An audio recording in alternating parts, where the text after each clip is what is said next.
Hello. Hello. How are you? I'm very well. How are you? Good now. We made it. Hasn't it been a mission this afternoon? Moly, the gods have been against us. But we have done what we do best. We've stuck it out. Mm-hmm. Adapted and overcome. Mm-hmm. This is We love it. about our third attempt to get this one. It is. On It paper. just has not lined up. We've been nearly religious about how organised we've been about the last 20 episodes. Yeah. And then episode 21, it's just fallen apart at the seams. We've literally had 3 goes at this because of obnoxious neighbours and external events. Yeah, it's just been wild. So anyway, we've made it. One of the reasons why we didn't do it earlier was because we had our cigar dinner. We did. We had a cigar dinner. We had a cigar dinner. We had a busy week because we had a big day Wednesday. We did the big Brisbane run around and gun shopping and Pistol clubbing. We bought some bullets, shot some bullets. We didn't pubbing. We were sort of pretty done by then. By the time we were done. We did a lot of driving and didn't go very far. We did a whole loop. But, so we had our sort of end-of-year Christmas catch-up, I guess you'd call it. Yep. Just with some of our regulars and some of our... most... Well, all of our regulars, All of our regulars, pretty much. Yeah. One or two couldn't make it, but we had a good turnout. Yeah. It wasn't our genuine rinky-dink cigar dinner that we normally... still haven't got it nailed, have we? Well, we've got it nailed. Well, we've can't find a venue with the same vision. It's just like... Yeah, we kicked it. Everyone said, and everyone has always said, we kicked it off too well to start with. We absolutely fluked it in. Just had the best owner, the best venue, the best food. Yeah, and for anyone who's wondering what the hell we're talking about, I forget that heaps of people. We started doing cigar dinners every 4 or 5 weeks, just so that because the whole reason we've banged on about this 100,000 times.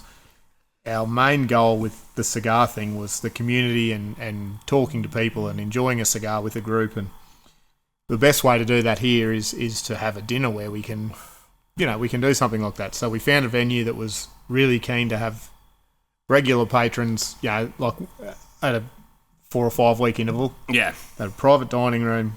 We had a chef that would do anything. Fucking anything. And we gave them free reign. We said, don't even give us... They were sending us menus and we were doing pairings and stuff. Yeah. The food was that good every single time. We basically said to the chef, go ham. Whatever you want to do. And we had duck, we had quail, we had tongue, we had cheek, we had... everything. And we'd go to set up and we'd be like, oh, cool, we're having this tonight. So it was really, really good. It was unbelievable. The floor manager was a mad wino, so he'd always hook us up with some really nice wines and it was just awesome, and unfortunately the business has moved on. Yeah. And now we're left in the lurch because there's just no one around. Australian hospitality and pubs and clubs just have zero interest in having a nice smoking area. Well, or doing something that's different, right? They get into their rhythm and they get into their routine, and it's like, this is what we do, this is our menu, this is what we cook. Yeah. And then they don't do anything else outside of that, which is I can understand. I sort of get it. But. Yeah, and it's like we were talking to that guy the other day with his coffee business. Like, he knows that to pay his staff, keep the lights on, he's got to make the hyper sugar, whipped cream. Yeah, ice frappuccino, latte, decaf. And he knows that, but he's, talking to him like his passion is coffee. We went in for a 10-minute catch-up and we were there for an hour, and I learnt more. This might be a slight precursor to some things to come. Could be. We don't know yet. We don't know. But it's like, and pubs are the same. Their core business is a decent meal. Yeah. Cold beer. Yeah. Pokies. Yeah. And if you want to have a cigarette while you're playing the pokies, here's a little room outside that is just enough to pass the smoking laws. Yeah. And outside of that, we don't care. Yeah. Or you can stand on the street. Yeah. Yeah. And obviously, they're not going to all... We were just lucky that the owner of the business we were using was a cigar smoker and had purposely built himself a really nice outdoor smoking area. So he could work in it all weather than just sit out the back and smoke cigars and do his business from the dosser. So, it wasn't anything like we're used to, but it was still good to catch up with everyone. It was nice. And everyone, I think, had a good time. And we're all missing it. Absolutely. Your community, or for me, the sense of community just fell to pieces. Like, you were just like, like, I enjoy sitting and having a cigar with you and all these clowns Yeah. every week, but Yeah, it was yeah. just like you just sort of miss that. You know, Oh, it was just starting to get rolling too. Like, we were starting to get people from like the big cities around us, and there was people starting to get interested word from was down starting to south spread, and like- out west. There was some pub owners that wanted to like do a similar thing. that's right. And, like, And then well, we even had some people wanting to collaborate with us at events and stuff, and Yeah. it just got to a point where we just couldn't offer what we wanted to offer. So we're still working on it. Like, yeah, we're coming up with a. but Well, we're trying to come up with a solution. We've got everyone involved. Yeah, we've got some people working on it. Got some but- people and some stuff going the right direction. But that's why we couldn't. That's the 10-minute version of why we couldn't record a podcast on Thursday night. Yeah. So anyway, but we adapt, we overcome, we move on. Yep, you would have had a pretty quiet week. Yeah, Judging by your new jewellery on your arm. for the people that are watching, for the people that are listening, I'm sitting here with a big fat sling on my arm, on my good going out arm. I tore the bicep clean off the bone last Sunday. No, the Sunday before. It's been a full week. Been a week, yeah. Been a week. So that's taken a bit of adjusting with the workload. Well, it's a pretty labour-intensive job, your job. It's a job that you now need it's hands and arms for. Yeah, so now I'm doing it all one-handed. Emma was very doubtful that I'd be able to keep up, let alone do it one-handed, but turns out I'm still faster than her at some of the jobs. Well, you might actually learn to use the normal hand. I'm ambidextrous. Like, most things I'm pretty good with my right hand. Writing, I can't really fucking write with my left either, but... I was going to say writing's a very bad example. But you shoot left-handed. I shoot left-handed. I can do... Like, I'm naturally dominantly left. Yeah. But when you're, like, shoeing, you have to do stuff with both hands because you're working on, like, both sides of the horse, and then you're hammering and you're, like, forging, and so you're either doing complex, like, tong, like, especially when you're forging stuff. Yeah. You're either doing the complex tong moving with your non-dominant hand and you're hitting the hammer with your dominant hand, or some people do the complex tong holding and moving with their dominant hand and hitting with their non-dominant hand. Yeah, I'd have to go the first one. Yeah, so whichever way you do it, Yeah. you have to learn to be reasonably... Yeah, I suppose thinking about it, like, I know I'm definitely dominant right-handed, but yeah, just with that example, like, it's probably the same here where you constantly can't get your right arm into a spot, so your left arm will take over. Yeah, but so you figure out how to... I can't shoot. I shoot rifle left-handed if I'm Yeah. in the passenger side of a vehicle, Yeah.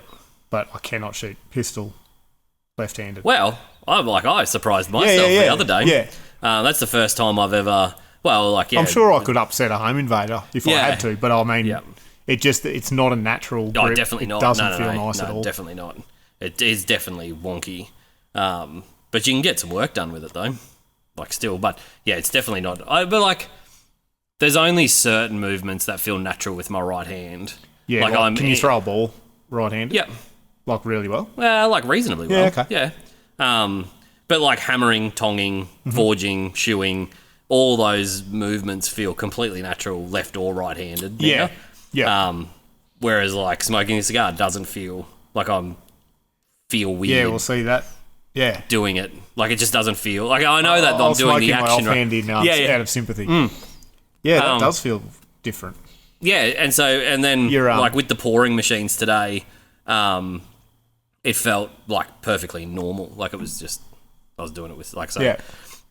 Your extracurricular activities would be a nice change-up. Well, it's like the stranger, I was going right? to say, it's like someone else is doing it for you. Yeah. Well, I haven't had the motivation all the time to, like, get too fucking into that. But too familiar. Yeah, I'll have to... I will have to practice somewhat. What do you got? A couple of weeks? 8. Yeah. After surgery. Yeah, so I've got another meeting with a specialist at some point this week, and then they'll figure out a time to operate within the next sort of fortnight. Yep. And then 8 weeks after surgery, it's got to be pretty immobilised because they've got to graft the tendon back onto the bone. But you're going to struggle with proceeded. That. Yeah, so it's going to... I've been pretty nonchalant about slinging. Yeah. Are they going to cast it? I don't know what they do. The guy that I was talking to at Cleaver's, like when we were at the gun shop, he's 3 months out of bicep and forearm. He was fighting and tore the bicep. Not the younger guy. Not The the one old that fella. was showing me, the one that was showing me those custom pistols. Yeah, I was going to say, because that old fella, he was about 106. Yeah, no. There was a young fellow showing me some of the Yeah, when out of we the were case. looking at those Terran Tacticals. Terran Tacticals, yeah. He had just come. He's 3 months like post-op, whatever you call it. But he ripped his forearm and his bicep off. How?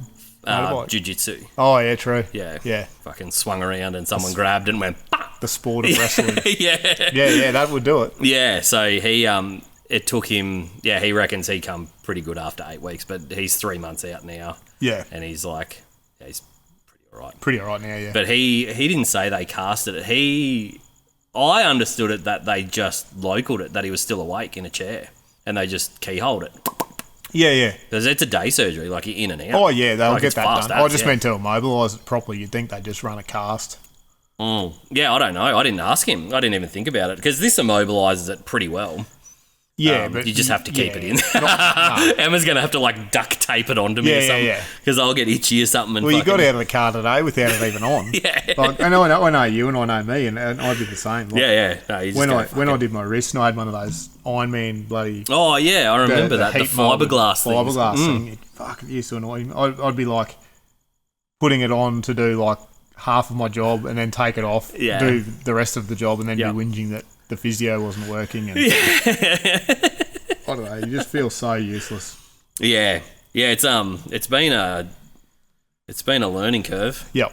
And it's only like we're 2 weeks into it, and it's already been really had to like take a step back and like think, slow down. Like is a big one. Is like you're just forced to slow down. You can't do stuff anywhere near as fast with Yeah, one that's arm. right. Yeah, so yeah. like you're just forced to do your job slower. Yep. But like getting Emma to do more stuff. Like I don't know. Like the people that know me know what I'm like. Like pretty full on, like pretty control-y when it comes to things that like I know how to do. Like I'll just like do get out of the way. get out of the way. I'll just do it. Yeah. I'm definitely not like that. at all. Not even a little bit. Not even a little bit. No, I'll just step back and let other people do it. Absolutely, all the time. Yeah. Yep. Yeah. No, It's one of for my sure. strengths. Yeah, absolutely. We definitely don't share it in common at all. But so like, there's just some jobs, obviously, that you have to do with two hands. Like there's just some jobs that are like lifting pots or moving stuff around or like whatever. Like there's just some stuff that like I've battled along with some of it today. Like just got the forklift level with the table, and there was just like sliding stuff around, which is fine. But then like emptying the tubs back into the vat after filling, like just had to do that. And then one of the pouring machines sprung a leak. And normally, like, I'll just like unscrew it, plug all the hoses back in, fix the zippy ties, whatever. Yep. Obviously, fucking hard to do that with one hand. Yeah. So I was like, teaching Emma how to fix the machine, and like sitting there and watching her just dead wrist it. Yeah. The impact driver's like just sliding off the jumping top of the around. box. It's like, just push down. I am pushing. Yeah. No, you gotta. Anyway, so that was it's gonna be. She's going to learn a lot of new skills because there's a lot of stuff. Like I've found out today. She's going to learn some resilience. Over the last week, there's just a lot of jobs that I just like inherently do, like without thinking about it. Now that we've been doing it for so long, you're just sort of in the flow of like whose job's what. Yep. And so like I just do like a heap of stuff inherently, and it's like, oh, like you're going to need to do that. She's like, I don't know where any of those things are. It's like, oh, fuck. Like, all right, here we go. Like, we're just going to start from the start. Anyway, so it's going to be, luckily, we're not in our busiest period, or like, it's not like it's the middle of it's not summer like we're and about to mosquitoes transition. are running rife. Yeah, it's not like we're in the middle of a transition into fully automated machinery, or growing into any markets, or we're just sort of cruising, just poking along.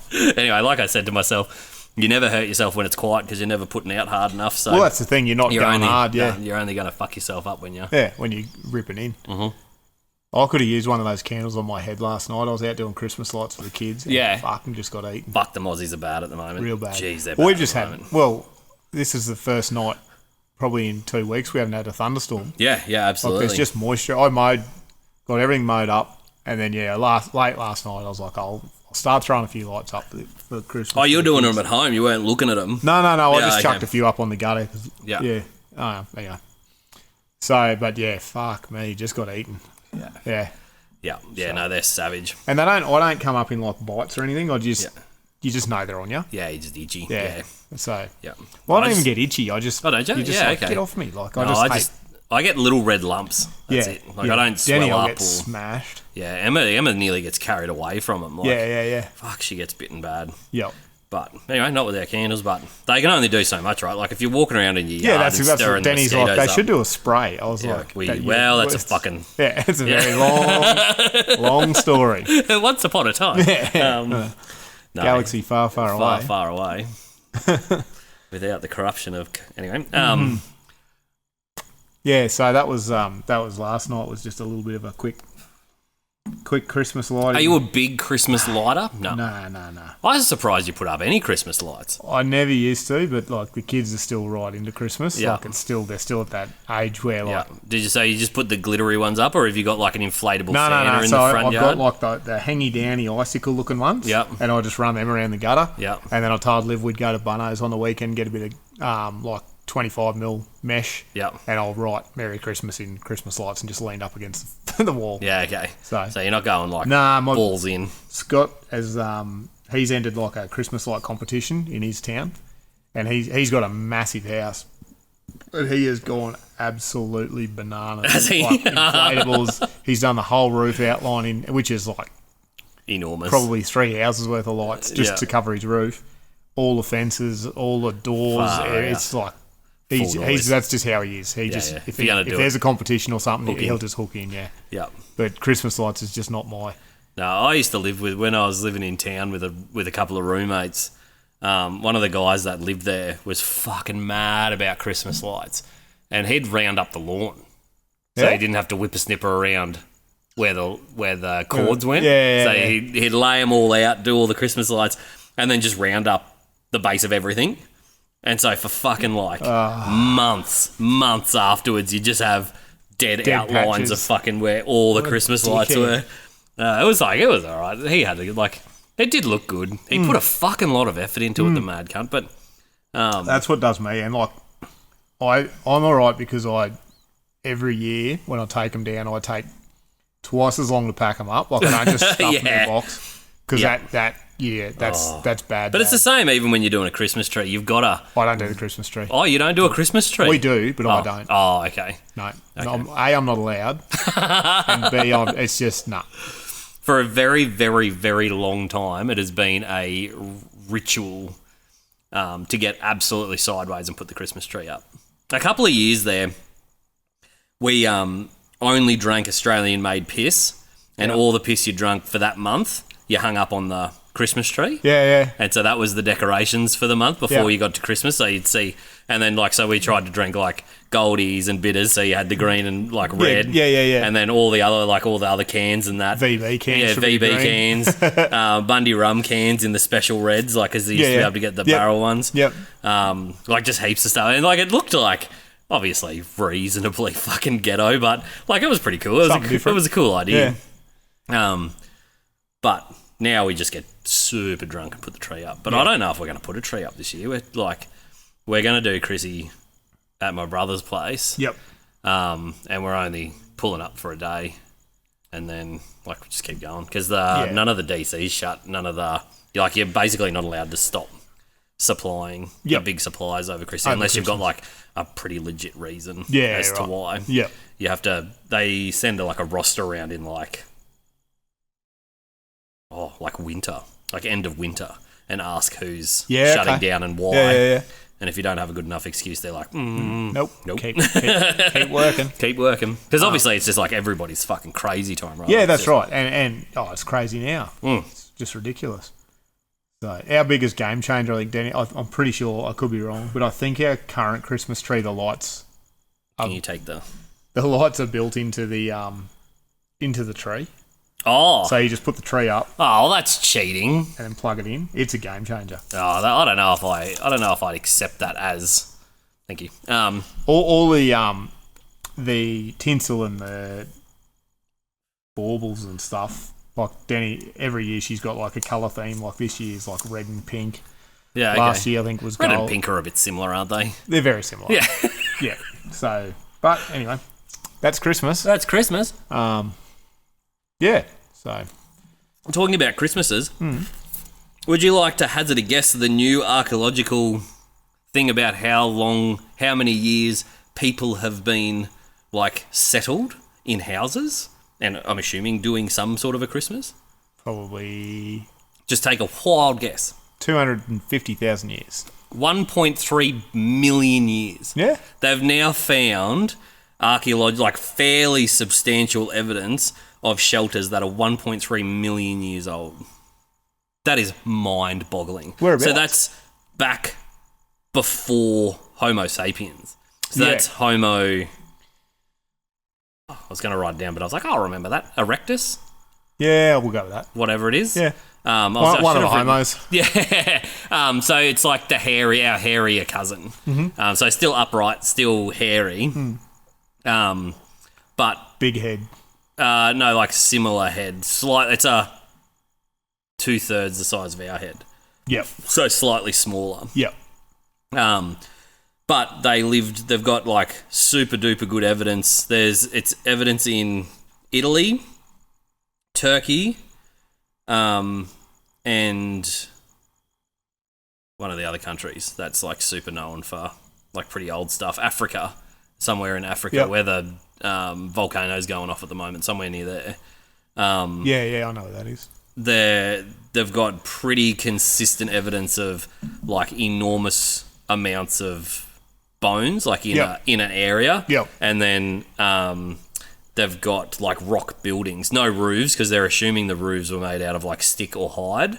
Yeah, but they've got like pretty, gone. Fucking a million years ago. Like you're not gonna, but they've got pretty consistent architecture in places around that would be villages of like a couple of hundred people. Yeah, and that right. were like fully settled, and they had food preparation areas and everything, and they dated 1.3 million years. What a wild, like that is Because I watched the thing about mind-bending. they'd tracked some caves, similar time frame where like ritualistic burials were taking place. Like they had a set spot where they took the body, and it wasn't like just chuck them in that cave. It was like you had to go up and then down and then. Well, that was it was a different. the tiny little ones. Yeah, the little people. What's her name? We need to write this stuff down because it's super. We normally do, but we had everything written down on attempt 1 and 2. This time we're just rolling with it. We're just going to roll with the punches tonight. Like Leandy or something? Something like that. Yeah. But they're like little ones, but they were like super organised as well, and they did proper burials, and it's like super old. Yeah. So like, I don't know, to me it always sort of like half made sense that dogs, right? Like wolves. Yeah. They hunt together. Yeah. And they're not like hyper advanced. They have like reasonably small brains. They don't live in houses. Well, they live in like dens. But that's what I mean, They dig a hole and like live together. Yeah. And so like if animals can feel like, surely if you don't have a gun, hunting with other people is way easier. Like surely even the cavemen who grunted at each other that didn't live in like a village but lived in like adjacent caves were like, Oi, like, you hungry? You hungry? Like, let's go together. You run that way, I'll run this way. They'll run backwards. We're good. Yeah. Whereas if you're running around trying to chase an emu by yourself, it's a gong show. Like, you're fucked. But, and they would have just watched other animals hunting. Yeah. You know what I so mean? surely, this is the thing about archaeology that really flips me out. Surely they assumed that we hunted in packs before we were, like, settled. Yeah. Like, surely. Like, isn't that the whole hunter-gatherer thing? Yeah, but that's what they're, like, freaking out about is, like... but that's an organised culture, right? Yeah. Whereas, like, because they reckon the hunter-gatherers are, like, 130,000 years ago. That's right, yeah. Like, max 200,000 years. Yep. And that's hunter-gatherers. So that's nomadic, not organised societies just running following around. Animals. Just running around. Yep. But, like, if these guys had shelters and... were like hunting together 1.3 million years ago. Yeah. That's like a long time. It's a fair while ago, yeah. Like 100,000 years is hard to wrap your head around. Yeah, I can't. Like my brain, like you can say it, but yeah. you can't like conceptualise 100,000 years. Well, what's our written history? Like it's fucking... Well, like 6. Yeah, that's not what even. I mean. That's what I mean. You know what I mean? It's yeah. It's a long way. Because what do they past reckon? 6. When do they reckon Samaria was? 10? Yeah. 12? No, that was Göbekli Tepe, Well, that which was... like predates Samaria by like 5,000 Yeah, years. yeah. So it's like maybe 5 or 6,000 years ago they reckon written text was invented, which was Sumerians. That's the fuck, we're having a good day with names. It's cuneiform, the dots and squiggles on clay baked tablets. Yep. 100,000 just is a long. It's a big jump from. So that's not even 0.5% of 100. What's 5,000 of 100,000? Don't ask me math questions this time of the day. So 50,000. So 100,000, 10,000 would be 1%. 10%. 10%. 10,000, 10%. 1,000, 1%. Yep. So it'd be 5%. Yeah. Yeah. Look at you go. Yeah, we got there. There's like that's crazy, yeah. And that's of 100,000 years. Yeah, not a million. Not a million, not 1.3 million. Yeah. Yeah. Fucking hell. Super duper old. And then they found a jar. I did write this one down because it's super interesting. They found glassworks of glass. It's glass. Yeah. And it changes colour. So it's from Rome. So they found these. It's called the Ligarius cup. Yeah. And it has basically nanotechnology in it. So the glass itself, when it's in daylight, when it's just sitting there, is green. Yeah. But when you put a background light on it, it goes blood red. And the scene, it's a scene of people hunting. And so it looks like they're hunting during the day, green background, green glass. Yeah. And it's in like cast silver. Yeah. And then when you put light behind it, the whole glass radiates bright red. Really? Wild, yeah. And so, like, we're only just getting our heads around nanotechnology now. And so that's a impregnation in the glass so that when the light shifts, it changes the light waves that travel through it. Yeah, and so they found, and there's only, I think he said there's only like 2 of these things. And so it's like part of these stories of technology that just should not fucking exist. Because that, an Ethereum mechanism, whatever it's called, that clock that they found in Greece, they've pretty much debunked that it could be made, and it was made in reasonable... like early history.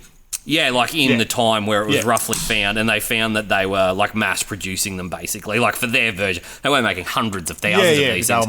But there was like a shop that like specialised in making that thing. So it was it's basically a calendar that kept track of the stars, the moon, and... But even having that technology, like it's still a feat to work that out and implement a gear system to make that all... Oh, no, it's super complicated, yeah. Like, mechanical watches now are still prized, like, for their engineering prowess. Yeah. And so for doing something like that was, well, everybody thought, like, ahead of its time. But then they started, like, actually doing some research, and they're just like, oh, no, like, if you, like, really put in and you knew what you were doing... And I suppose once one guy's worked it out... Yeah, that's right. It's easy to copy it, right? It. Yeah. So it's just, like, one nut job's in the back of his shed, just not doing anything else except for working on a fucking calendar. And everyone's like, oh, good idea. Good idea, I'll do that. Yeah. But this glass, this nanotechnology glass, is like I'm going to completely on that one. Yeah, it's super interesting. Because it really just should not exist. Yeah. And there's only a hand, like I said, I think he said there's like 2 like examples of this, and obviously it's glass, so like you only need one dickhead to drop it, and then it's lost to history forever. Yeah, that's right. So for it to last like thousands of years is like pretty impressive already. But for it to exist and for it to be as old as it is like mind bending. Fuck yeah. So like I don't know. Like it really, if we were hunter gatherers living in teepees 1.3 million years ago, which they're reasonably certain about now. Yep. It's not, like, super hard to imagine, like, another civilization that existed. Like, what's the Earth been around for? 6 billion years. Yeah. Yep. Which is a lot of 100 That's a million lot of 100 years. millions. Yeah. Yeah. Like, that's, like, not even, like, a wrinkle in that. So, I don't know. It's just like every time that they start doing stuff and this new guard of like archaeologists and young people that are interested in doing stuff that are sort of not listening to the mainstream, well, not even mainstream, but like the main thought process and thinking for themselves and actually like objectively looking at what's in front of them. Like this timeline just keeps blowing out. Like it's not even, like 5 years ago, Göbekli Tepe, which is 10 or 15,000 years old. 15, was people were freaking out that there was anything that could possibly be that old. And now we're talking with the found structures, the wheel in that cave. In cave, that's in South America, I think. Yep. It's 1 million years old. Yeah. You know, like, fuck. But it's like, and the annoying thing is, like, it's the developments in technology have allowed us to... Oh, absolutely, research. Yeah. So, like, wouldn't you would think if you are of a scientific mind or, any of that stuff, that you would embrace that and let it take you further back, you know what I mean? Yeah. Instead of just saying, well, when I did my research in 1978, this is what I found, and this is it. Yeah. It's like, well, no, now we can do all this other stuff. And I saw a thing the other day. There was a guy's, one of the radios. Oh, Hamish and Andy, I think it might have been. One of those like radio groups. Mm. And they'd bought 2 Bitcoin back when it was like fuck all. Yeah. And I can't remember if they lost the password to the wallet. I think they lost the password to the wallet. Hamish and Andy did? Yeah. Or no. one of their sound guys or something. Anyway, and this has been like 7 or 8 years. Yeah. As they end up calling like the people's Bitcoin, and they were just trying like password after password after password. And they end up getting on with this hacker. I don't know if it was recent or I only saw it recently. Yeah. And he had obviously they consented to him doing it, and he said, just give me like some basic passwords. Yeah. That you think kind of use. Could be. Yeah. Or were using back then. Yeah. And I think it out of it could have generated 300 billion combinations. Far out. And it cracked it in like 19,400 things. It took it 20 minutes. Fuck. And opened her up.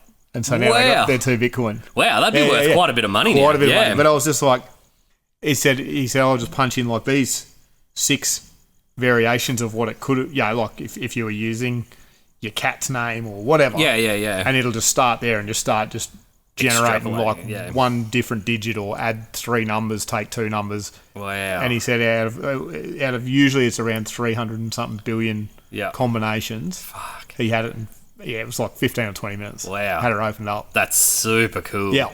Yeah, that's awesome. Some of that technology now, like some of that hacker technology now is wildly cool. Have you watched that Sean Ryan podcast with the hacker on there? Yeah. Holy moly. That car, them breaking into the flipper. Yeah, with the flipper. Yeah. That's so crazy. So like for the people that don't like watch tons of podcasts, the Sean Ryan podcast is like a super interesting podcast. It's a bit of like a heavy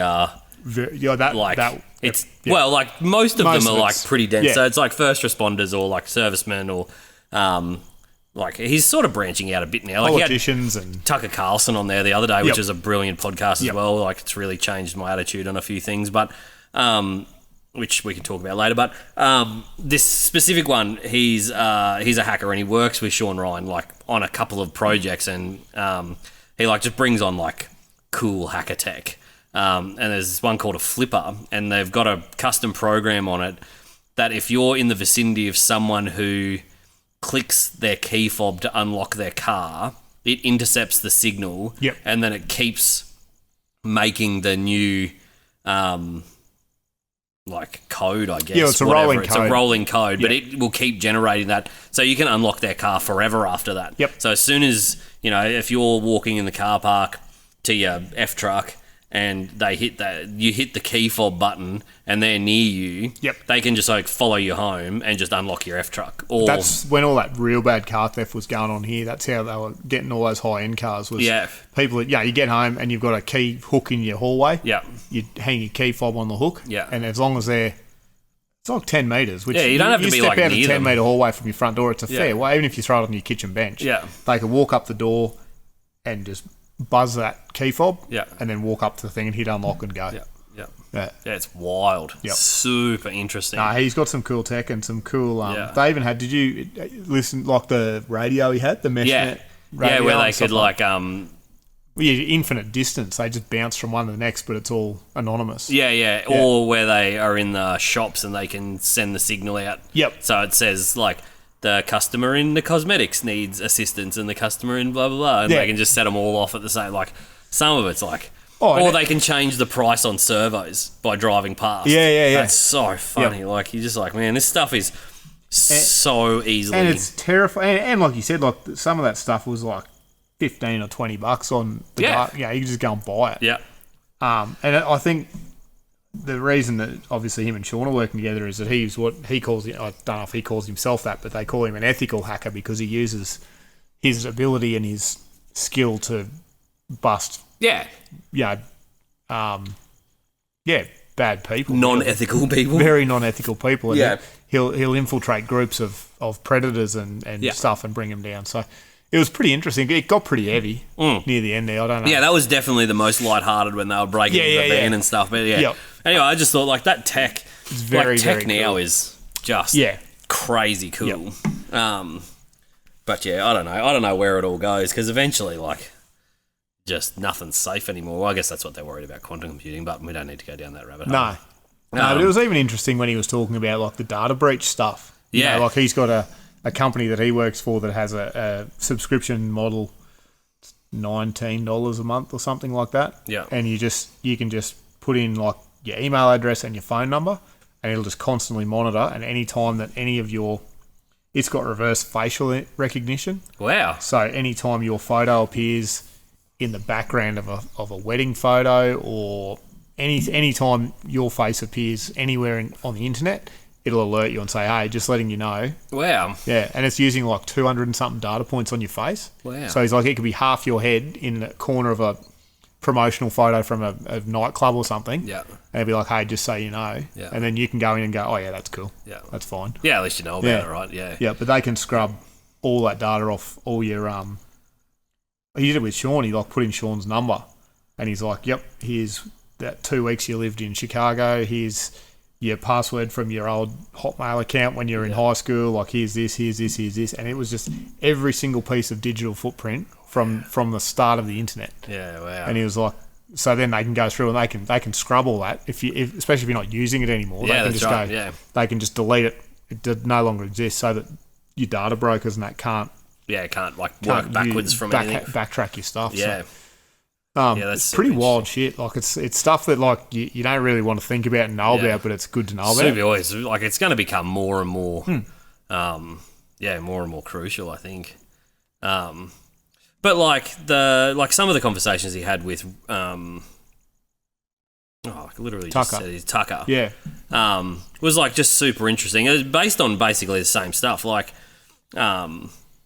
how do you deal like emotionally with all of this shit? Like, it's just, and it's like super interesting to know that like not like so much older people, but like definitely more experienced people in that side of the world. Like obviously Sean Ryan and like he's dealt with some stuff, and Tucker Carlson's like been in the spotlight for a long time. Yep.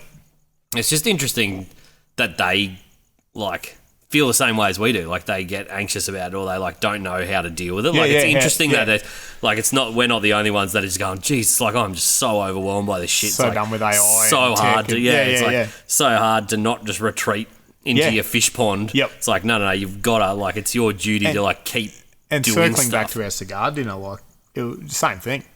You're sitting there with we had a table of 12. Yeah, I think it ended up being 12 people. Mixed ages, mixed jobs, mixed everything. Yeah. But you sort of would kick off a conversation and every single person had something to say about it. It wasn't like, oh, I don't know what they're talking about, I'll just sit up here. It was like everyone had that general interest or But like, I know I felt like, I don't know, we get told it all the time by the people who used to attend those cigar dinners that it's sorely missed because it really was a really good mental reset. Like you just feel not alone about stuff. Yep. And it doesn't have to be anything deep and dark and secretive. It's No. It's just nice to know that to talk to people. fellow humans are experiencing the same sort of stuff. human stuff. Like that's like the super interesting stuff that they were talking about was like we're basically cave people still, right? Like our brain hasn't evolved one iota. No. Since We're cave people with nukes. with flushing toilets. And we're like bombarded by all this stuff, and it's meant to be like they call them social networks, right? Like they call them, and it's meant to create more community, but it creates the exact opposite. Like instead of going to these dinners, people like talk on those things, and you don't get the same like dopamine or the same responses of like talking face to face in person with people. So it creates these like fake communities that they don't fulfill that core purpose of the community.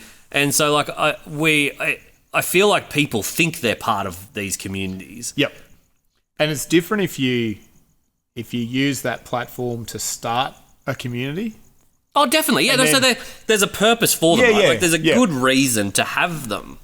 And I had years and years ago when I had spare time, and we had a mate and I just started. We were doing a lot of long range shooting. Started a shooting group, just like they're just no bullshit. I didn't know everything. I knew bugger all. Yeah. But like if you got a question, if you got something cool to show, if you've been developing dope, like whatever. It's a private group, so you can post stuff without At the time, it was getting hammered like anything firearm. It probably still is. Still is, yeah. But like we ended up with, I don't know, we would have had 6,000 or 7,000 members. Yeah. But it branched out from there where all the guys in this area would be like, hey, let's have a catch up. Let's all go to the range together. And they'd meet and go to the pub and talk. And like the guy that was going to the range by himself all the time suddenly was going to the range with 10 blokes that he didn't know, but he knew enough about that he could strike up a conversation. Yeah, and feel safe at the range with. Like there was enough sort of like... You're like, well, I don't know you, but I've seen all your posts and we've talked via... Yeah. But it's not like that's all you're doing. Yeah, that's right. Yeah. No, it's. I think there's a really good like artificial connection you can get with people online. But then to really like we find this even with business. You can deal with someone via email or via Teams or something, but eventually to get the deal across the line and to really cement the final stuff, you have to go and meet them. Like meet you them just or call them or something. Well, no, you have to meet them. Like we've never managed to finalise a deal completely digitally yet. And I don't know whether that's because like I'm a caveman or there's something in my mind. Even like when we got the ball rolling on this adventure, like I've got the ball rolling with. Yeah, we've still not met the warfighter boys. No, but really, have we? Like we were emailing. Well, we didn't email for very long.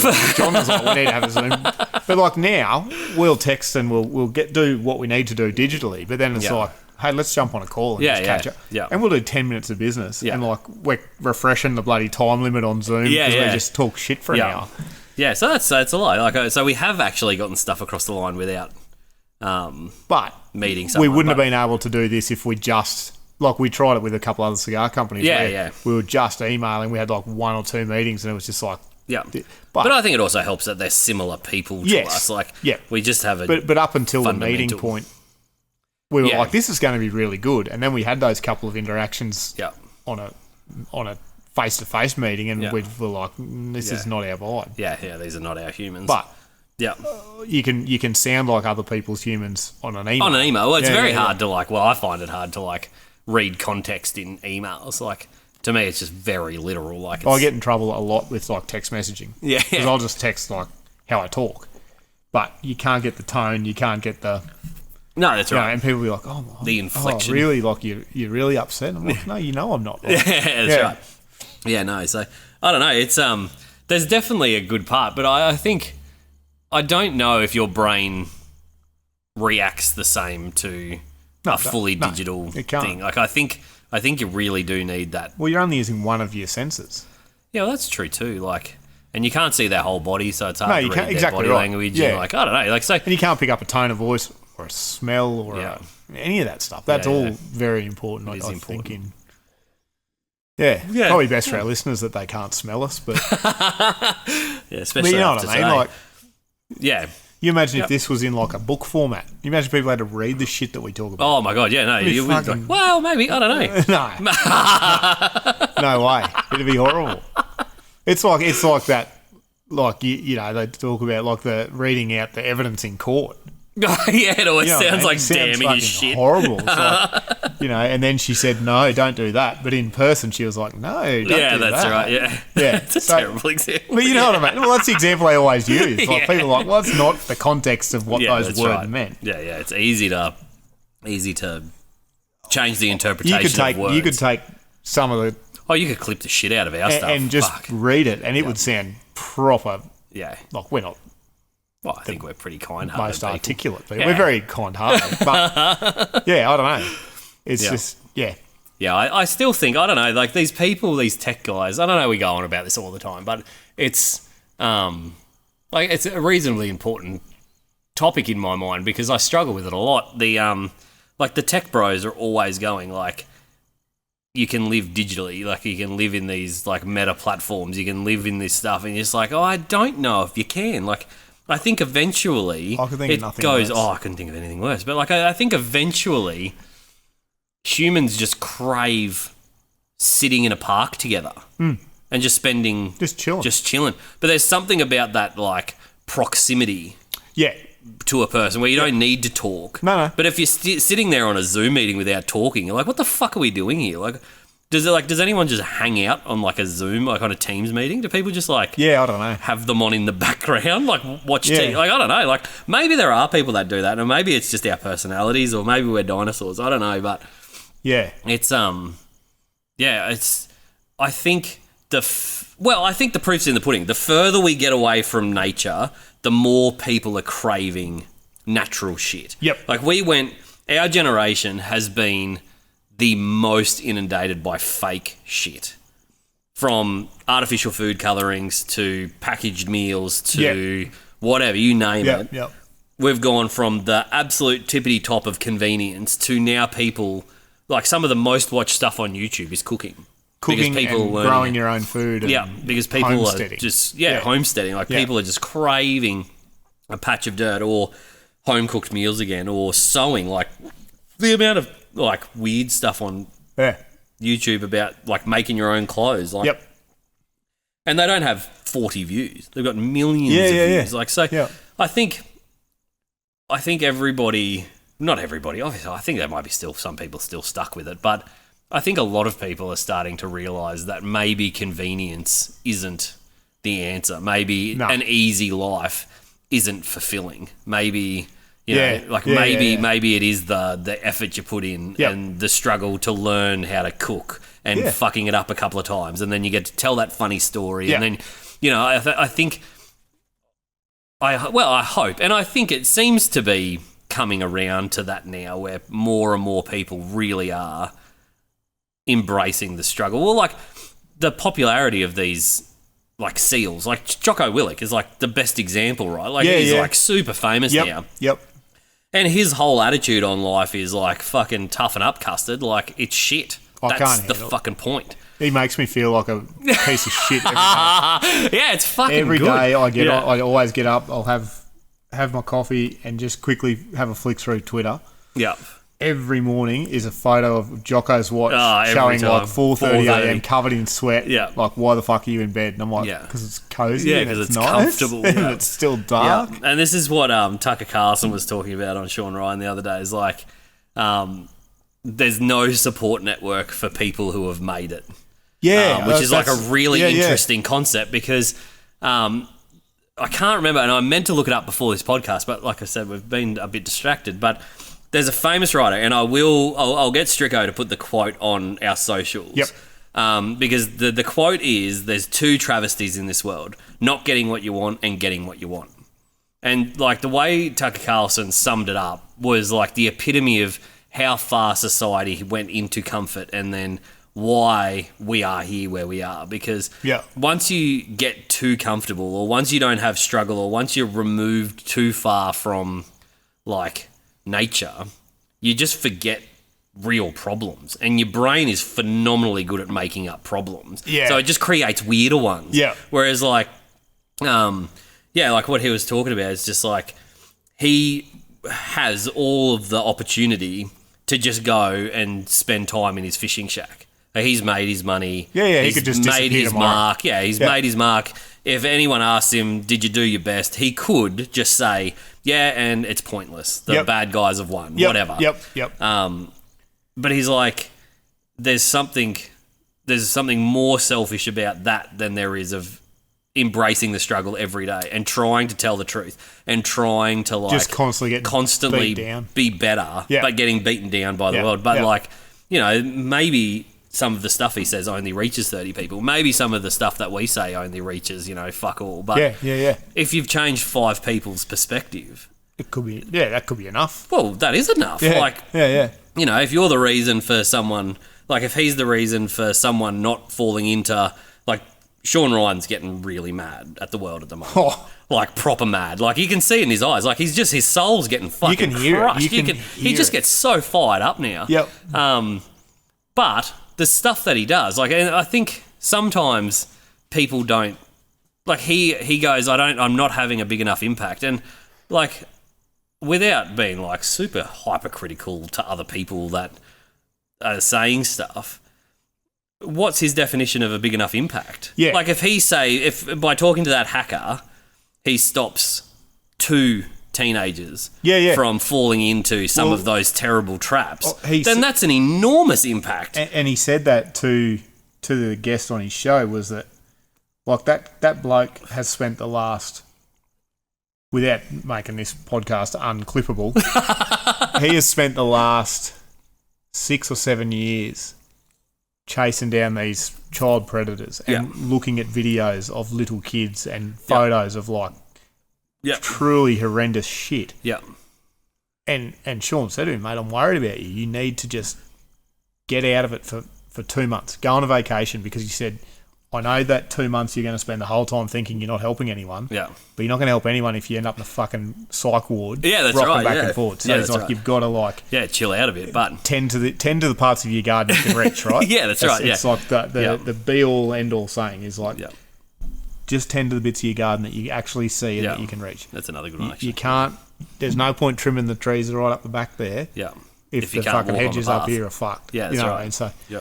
I don't know. That's very philosophical. Yeah, but me, like but I feel it's- like it's important, like especially after our chat on like with everybody at dinner, like it really feels like, I don't know, and maybe it's a social media thing where you see people with their clips that have been liked 28,000 times or whatever. Like, oh, absolutely, but like, and then everyone goes, well, that's having an impact, and it's like, well, like maybe you need to like scope out a bit, like instead of like staring at that like one thing, it's like, well, like what is the definition of a big impact? Like, if you help one person not have an entirely shit day, 100%. that's a fucking 100%. big impact on that one person. Yeah.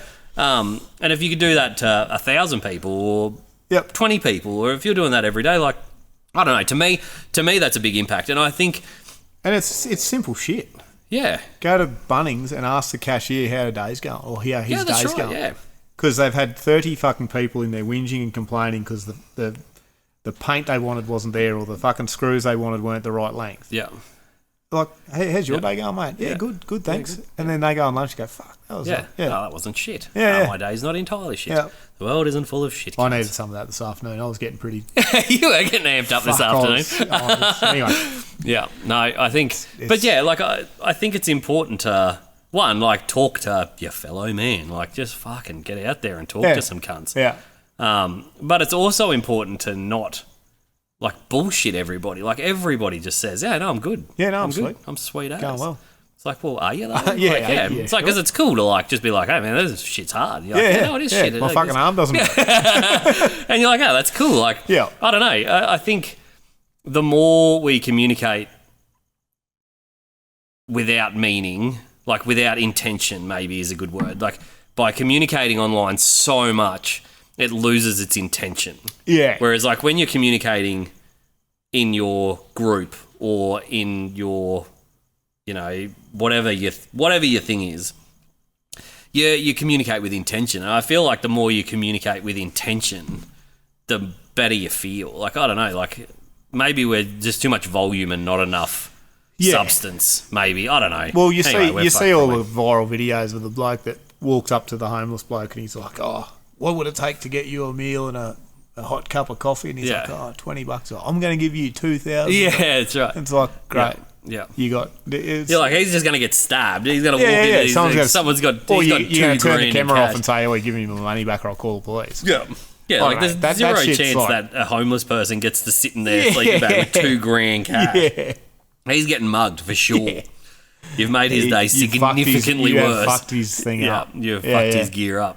But there was that. Did you hear about that? He was in Toowoomba, the homeless guy in Toowoomba. That was a millionaire. Yeah? Yeah. So he, I can't remember his whole story. It was years ago. He did like the coin stuff, busked, did all that sort of stuff. And had a bank account. Like he wasn't mental or anything. He just decided that's just how he was going to chill. Yep. And just the interest, he just had it in a long-term interest account, and the compounding interest of him being homeless, just putting all of his money into the bank. He was like a legit millionaire. Yep. And he just like never accessed the money. He just cruised about. It was like a full story years ago. I'll have to look that up. Yeah. It was super interesting. It was just the way he chilled. And there was my parents, when they lived in Brisbane, there was like some pretty well-off homeless people that had just had enough.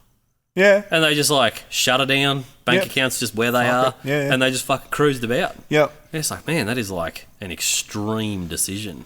Oh, yeah. Isn't it? Isn't it? Fucking hell. Like sometimes I think about packing it all up, but I wouldn't be homeless. I'd just move somewhere else and do something else. Yeah. I wouldn't just like change it up. Bin it. Yeah. Yeah. Because it's fucking hard to come back from that. Like it's been fucking wet. Hot. It's been hot as fuck. Yeah, I have been enjoying it. You imagine being stuck in that storm we had the other day? That'd be rubbish. Especially if your fucking home was there was the people with homes drain. that didn't have fucking homes after the end of that, let alone that, not having somewhere to hide. Yeah.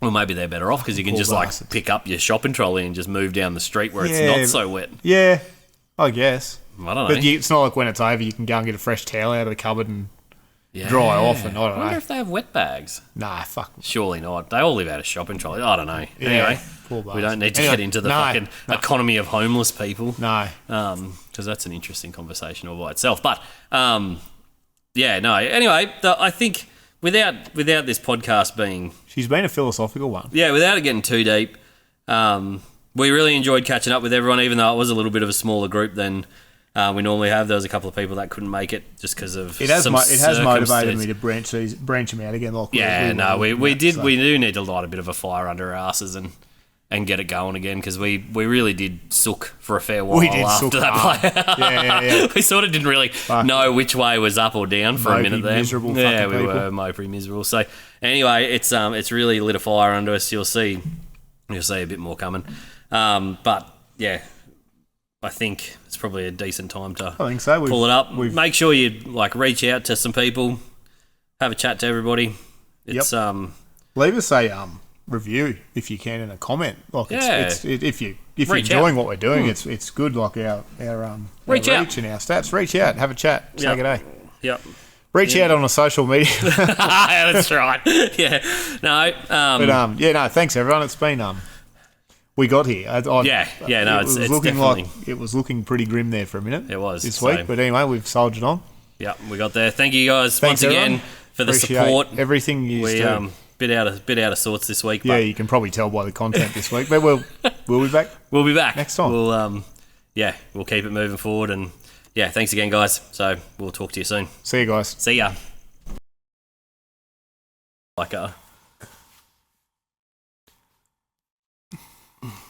Makeup. Do I look like an absolute fucking spastic? Should I just take that off? No, it adds to the story. I want to tell the story. Is it going to be annoying having it on? No more annoying than having to sit there with it fucking... If I fucking move it, I'm going to go halfway through the fucking podcast. Oh, you're going to have to clap 3 times and say 1, 2, 3. You good to go? Yep. Is my hair good? Sure. I guess so. Cool. 1, 2, 3.